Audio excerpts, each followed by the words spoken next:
Then I'll continue by offering something very grounding and very humane, because this is what will serve people after the live ends and they return to their ordinary lives.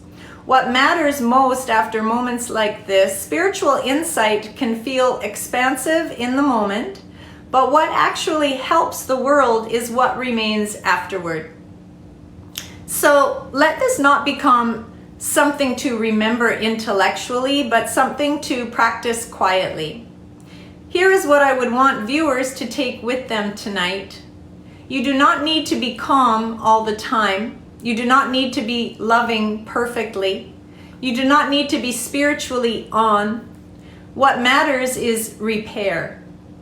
The holiness of repair. Repair is one of the most overlooked expressions of God's light. Repair looks like noticing you're tense and softening later, realizing you reacted harshly and apologizing, catching yourself dissociating and coming back gently. I just write things down to ask him questions as I go along if I need clarity or if I think of questions. Resting after pushing too hard, forgiving yourself for being human. Christ consciousness is not about never faltering, it is about returning without shame.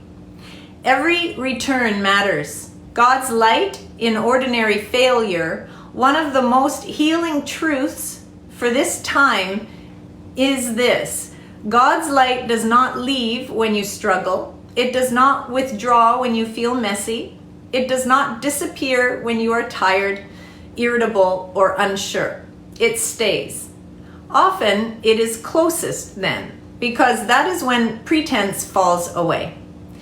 If someone listening feels behind, confused, emotionally uneven, spiritually inconsistent, let this be said clearly. You are not failing at this moment in history. You are learning how to live inside it. A simple practice for the days ahead. Here is something anyone can do, no belief required.